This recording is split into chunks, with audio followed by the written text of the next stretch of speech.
Investiga escândalos na hidrelétrica estatal, a usina de Itaipu.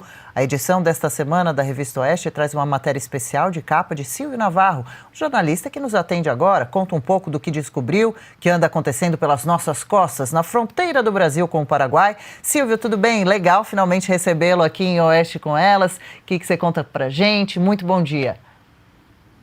Bom dia, Adriana, Marina Helena, Paulo, um prazer enorme estar aqui com vocês. Eu que sou espectador, agora tenho a oportunidade de participar um pouquinho. Que maravilha, obrigada, que honra. E a gente te acompanha sempre em Oeste Sem Filtro também, viu? Silvio, quais os principais destaques desse seu texto? A Branca trouxe pra gente na sexta passada alguns tópicos que deixou a gente aqui boca aberta. Pois é, Adriana, olha, acho que o governo Lula, ao cruzar a primeira metade do mandato, ele coloca o brasileiro diante de um filme antigo e um filme triste. A corrupção, né, essa praga que foi varrida pela Lava Jato durante muitos anos, está de volta nesse Lula 3. Sabe-se que já se espalhou por estatais, bancos públicos, empresas, mas talvez o cenário mais assustador esteja hoje na usina binacional, a hidrelétrica de Itaipu, como você disse, na fronteira com o Paraguai.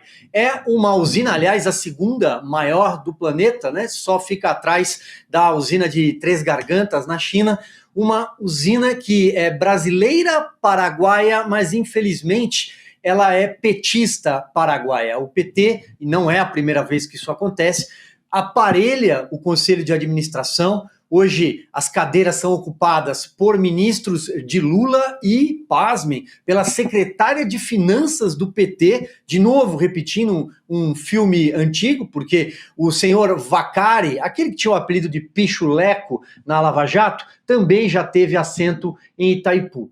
Então, os convênios, até onde a gente consegue mapear isso, a própria imprensa tradicional também fez esse trabalho, Folha de São Paulo, site Poder 360, o Estadão, até onde se pode mapear, que é de janeiro de 2023 até julho do ano passado, ou seja, a cifra que eu vou trazer agora, ela é maior, provavelmente, com certeza, aliás, são 2 bilhões de reais assinados em convênios, em parcerias. Mas nós estamos falando de uma empresa que, segundo a ANEEL, ela não tem déficit. Mas aí aparece o déficit. Da onde é que ele vem? Ele vem desses convênios, desses eventos que passam fora do radar de fiscalização.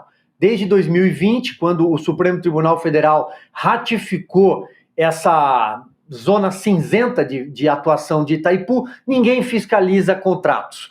Por ser binacional, ter uma dupla paternidade, o TCU não analisa e até dentro dos critérios para assinatura, há ainda mais flexibilidade para o diretor brasileiro de Itaipu, que é o Enio Verri, um deputado federal eleito pelo PT no Paraná, mas que trocou o mandato porque era mais interessante estar à frente de uma estatal que abastece de alguma forma, o PT. Por que eu afirmo isso? Porque quando esses convênios são firmados, lá na ponta sempre tem uma ONG, sempre tem um instituto, e esse instituto é ligado a assessores do PT, ex-parlamentares do PT, o dinheiro sempre chega na mão de um companheiro, da companheirada. E aí você tem alguns valores que também chamam a atenção. Por exemplo, o diretor de Itaipu, se ele quiser assinar um convênio até $200 mil, ele pode assinar por conta própria, sem consultar ninguém. Depois, numa cifra de $1 milhão, o lado paraguaio precisa ser notificado, o que não significa que ele entre em campo para deliberar. O Conselho de Administração só é chamado em convênios acima de $5 milhões. E aí quem é que decide? Fernando Haddad, a Esther Duvec, o Rui Costa, ministro da Casa Civil, o Alexandre Silveira, ministro de Minas e Energia, e a Gleide Andrade, secretária de Finanças do PT. O Enio Verri, e tem só uma cadeira que não é ocupada pelo PT. É um senhor chamado Michele Caputo Neto, que é do PSDB lá do Paraná. Mas aí a gente sabe de que lado ele joga. Nossa, que absurdo, hein, Marina? Primeiro, antes de tudo, Silvio, parabéns por esse trabalho excelente. Olha, a reportagem incrível. Eu, trabalhei na Secretaria de Desestatização e acompanhei muito todas essas estatais de perto. E eu sempre falo, né, fica todo mundo discutindo orçamento, isso e aquilo, mas não sabem o poder de fogo de uma estatal. É tudo muito, muito pior, né? Até saiu uma reportagem ontem mesmo falando de 16 bilhões suspeitos ali da Petrobras em um acordo. Então, em uma licitação que foi feita, né, de um acordo que foi feito sem que a licitação não estava muito clara. E aí, olhando esses dados de Itaipu, algumas coisas me chamaram a atenção, que é aquilo.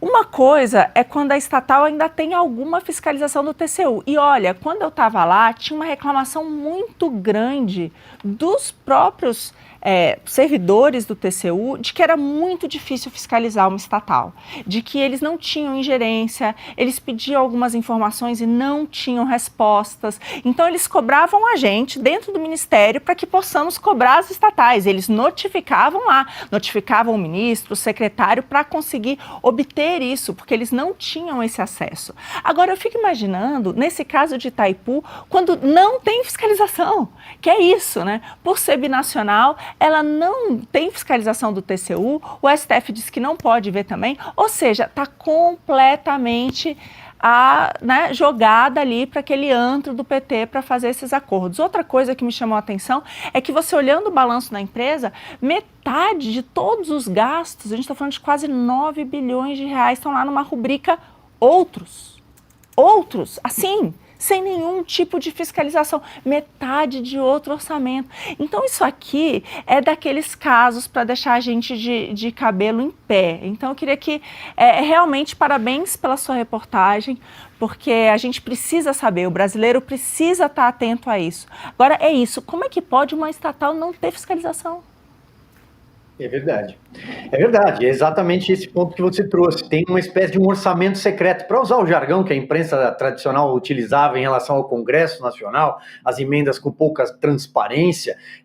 Itaipu tem um orçamento secreto. É uma rubrica assim, outros. E por ali entra de tudo, inclusive esses convênios às vezes mais miúdos que não têm fiscalização sequer interna, porque isso sai da caneta do diretor e vai embora.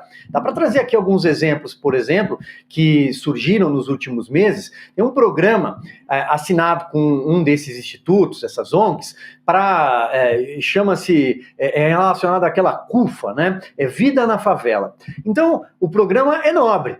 Entregar bolas de futebol, bola de basquete, skate para crianças carentes. E aí, quando você vai dissecar esse contrato, a estratificação mostra, por exemplo, a compra de bolas de futebol da marca Penalty, profissional, utilizadas pela FIFA. As bolas de basquete são bolas profissionais, utilizadas em ligas de basquete profissional. Todo mundo, acho que já viu ou pegou uma bola de basquete em algum momento. Aquilo é pesado para uma criança franzina.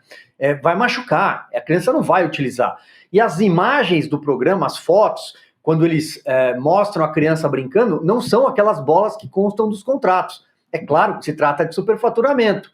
Por exemplo, no caso das bolas de futebol da marca Penalty, eram 3 bolas para cada criança. 3 bolas de futebol já não dá, já é muito para jogar 2 times, né? Brincando na educação física. Imagina 3 para cada criança. Tem dinheiro para o MST, 80 milhões de reais para o MST. Por que Itaipu vai repassar dinheiro para o MST? A COP, o evento da vez do lulopetismo, com a Janja como garota propaganda em Belém, 1,3 bilhão de reais. Então, esse dinheiro é um dinheiro que passa fora de qualquer radar e lá na ponta, quando você vai analisar os gastos, ou teve desvio, ou de fato era trambique, ou chegou na mão de petistas, assessores do PT, em várias praças, não só no Paraná. É revoltante, né? Um absurdo. Deixa eu só exibir aqui no telão, o Silvio acompanha com a gente, que claro que o Silvio está de olho também, fala nesse momento lá no Supremo, o advogado de Jair Bolsonaro, explanando a defesa, Dr. Celso Sanches Vilardi. Vamos ouvir só um trechinho. No 8 de janeiro, que nem a Polícia Federal, que utilizou, como lembrou meu colega, mais de 90 vezes a expressão possivelmente, que não havia certeza, nem a Polícia Federal, que se utilizou dessas possibilidades, afirmou a participação dele no 8 de janeiro. Não há um único elemento, nem da delação. Aí me criticam porque eu digo que a delação não vale nada e estou dando... Óbvio, porque nem o delator que o acusou fez qualquer relação dele com o 8 de janeiro. Não há uma única evidência a esse respeito. Portanto, apresentou-se uma denúncia. Com essas duas circunstâncias, e eu não tenho tempo, senhor presidente, tenho que falar rapidamente, mas essa denúncia, quando veio, o ilustre Procurador-Geral da República liberou 8 PETs no dia da apresentação da denúncia. Ele foi intimado, meu cliente, um dia depois. O segundo dia já era prazo. 8 petições, 45 mil documentos. Que até agora, senhor presidente, por Deus que está no céu, eu não sei dizer o que tem esses documentos relacionados com a ação penal. Essas 8 petições, eu não consegui verificar sequer relação. São 45 mil documentos. Na verdade, é um quebra-cabeça que foi, na verdade, exposto à defesa. E aí, na sequência, senhor presidente, eu queria tratar de uma preliminar que já meu colega que me antecedeu na tribuna fala da relevância do caso. Não é só a questão da relevância do caso, é a questão da competência. O advogado Bolsonaro, então, questionando a documentação apresentada, que ele teve acesso, a pertinência desses documentos no julgamento. Silvio Navarro com a gente já quer ouvir, claro, Silvio comentando um pouquinho sobre essa sessão que começa hoje. Pergunta de Paula Camacho, a gente falando da usina de Itaipu, né, esses gastos absurdos, investimentos que ninguém entende, né, que mais realmente parecem com corrupção, superfaturamento. Também a gente comentava ontem nos bastidores, né, Paulo, o governo agora começa a ser investigado pelos gastos na COP30. São quase 500 milhões de reais em contratos sem licitação. Então, parece que o Silvio, parabéns pela matéria, muito boa, tá de parabéns. Silvio, a usina, ela é tanto do Paraguai quanto do Brasil. E esses escândalos de corrupção, todas essas coisas que acontecem, como que funciona lá do lado do Paraguai? Eles fazem tem alguma ligação? Eles fazem algum tipo de auditoria? Eles sabem que isso está acontecendo, não sabem? Como que funciona do lado do Paraguai? Quando o Supremo tomou essa decisão em 2020 e pela dupla paternidade não poderia passar pelo crivo do Tribunal de Contas da União, eles decidiram criar uma comissão binacional de contas. Mas até pela burocracia internacional é de se esperar que isso não vá funcionar nunca, porque até hoje nunca saiu do papel. Então, tampouco há fiscalização do lado de lá. Aliás, o Brasil é o grande consumidor, vamos chamar assim, da energia de Itaipu. O Paraguai fica com uma parte muito pequena. E o Paraguai, tal lá, né, tal cá como lá, também não fiscaliza o lado brasileiro. Então, é de fato uma zona cinzenta. O que acontece ali, ninguém sabe. Alguns personagens já passaram por lá. Eu citei o Vaccari. O Vaccari talvez seja o mais famoso, porque foi o secretário de Finanças, o tesoureiro do PT, do Petrolão, da Lava Jato. Ele foi preso. Tinha o apelido de Moche, porque andava com uma mochila. Imaginem o que poderia ter dentro dessa mochila, não é mesmo? Segundo pessoal da Odebrecht, especificamente, os dirigentes da Odebrecht em delação premiada, disseram que ele cobrava o pichuleco, era o apelido para propina. É possível imaginar que o que não foi parar em contas no exterior entrava dentro da mochila. E, além do Vaccari, Itaipu já teve, por exemplo, a Janja durante 16 anos como funcionária. Ela só deixou a sua participação na empresa quando assumiu o namoro com Lula. Tem lá hoje uma aliada também que leva as informações para ela em Brasília. A gente traz essa informação também no texto.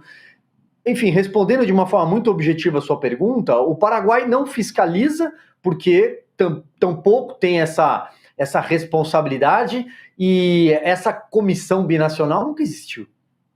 Silvio, só uma coisa para a nossa audiência também, para ficar claro, que quem paga essa conta de Itaipu, né, quem paga todos esses gastos, né, 3 bolas por aluno ali, todas essas ONGs, toda essa mamata que irriga aí o PT, quem paga essa conta somos nós, consumidores de energia. Né? Então, são os consumidores de energia que pagam essa conta, principalmente aqui os consumidores do estado de São Paulo. Exatamente, do centro-sul do país, São Paulo, evidentemente, a maior parcela, até pela população, né? Mas é o centro-oeste, o sudeste e o sul, é do dinheiro da conta de luz, para trocar em miúdos, do dinheiro da conta de luz desses pagadores de impostos, é que sai essa montanha de recursos que vai parar lá na ponta, na mão de ONGs, de petistas, ou em alguns casos a gente não sabe nem se vai parar lá, onde é que vai parar. Bom, é isso. A gente queria ouvir também, claro, Silvio, abusando um pouquinho da sua participação, até porque eu sei que você quer acompanhar o julgamento na íntegra. Como que você está vendo esse início de sessão? Qual a sua expectativa para o desfecho do julgamento de Bolsonaro e dos 7 outros denunciados? Olha, Adriana, infelizmente, eu acho que a denúncia ela será recebida, ele se tornará réu juntamente com os demais. É possível, eu ouvia também há pouco o doutor André Marsiglia dizendo que no correr desse julgamento, um ou outro caso pode ser destacado, até para dar um ar, né, de normalidade no julgamento, mas provavelmente em relação ao presidente Jair Bolsonaro, ele será transformado em réu a partir de agora e vai responder por um crime que nunca existiu, sem materialidade comprovada de que ele teria sido um agente dessa trama fantasiosa de golpe. Para mim, é uma página escura esse julgamento na história do judiciário brasileiro, e assim será lembrado no futuro, como uma página, como uma hora muito ruim do judiciário. Ouvia também o advogado Demóstenes Torres, agora há pouco, que defende ali um desses réus, mas foi senador da República. E o Demóstenes destacava a importância de um julgamento dessa magnitude, que mobiliza o país, não ser feito pelo plenário, e sim por uma turma, a primeira turma. Uma turma composta majoritariamente por ministros que deveriam declarar suspeição, a começar pelo relator, Alexandre de Moraes. Ele é relator, mas ele se diz vítima nessa peça acusatória da Procuradoria-Geral da República, que parte de um relatório feito pela Polícia Federal. Teria um plano para matá-lo, portanto ele é vítima. Vítima, parte e julgador não podem estar do mesmo lado, tal qual Flávio Dino, que já moveu uma ação quando governador do Maranhão contra o presidente Bolsonaro, na época da pandemia, já disse que o presidente Bolsonaro é uma espécie de demônio. Então, novamente, temos parte e julgador do mesmo lado. E, por fim, Cristiano Zanin foi o advogado eleitoral de Lula. Se, conforme diz o relatório da Procuradoria-Geral da República, a peça acusatória, tudo remete ao período da eleição, a não aceitar o resultado da eleição, o advogado eleitoral de uma parte tampouco deveria participar.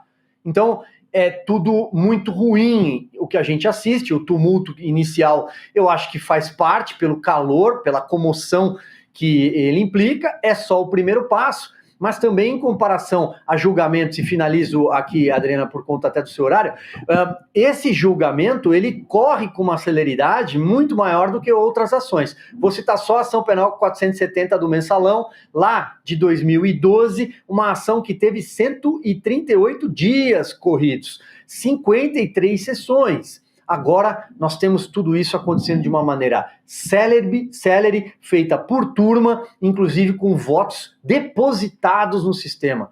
Os advogados claramente tiveram cerceamento de defesa. Um julgamento totalmente contaminado, nada imparcial, já que o Silvio comentou, o doutor Demóstenes pediu a rejeição da denúncia e alegou nessa terça-feira, agora de manhã, no julgamento, que não há provas suficientes para tornar réu o seu cliente, o ex-comandante da Marinha. Afirmou também que não há comprovação de que ele tenha participado dos atos antidemocráticos do 8 de janeiro. Estamos falando do senhor Almirante Garnier. Ô Silvio, mais tarde um pouco, hoje às 15h45 da noite, a gente te acompanha em Oeste Sem Filtro. Com certeza vocês vão tratar de todos esses temas e muito mais, né? Obrigada pela participação, um ótimo dia para você, até uma próxima.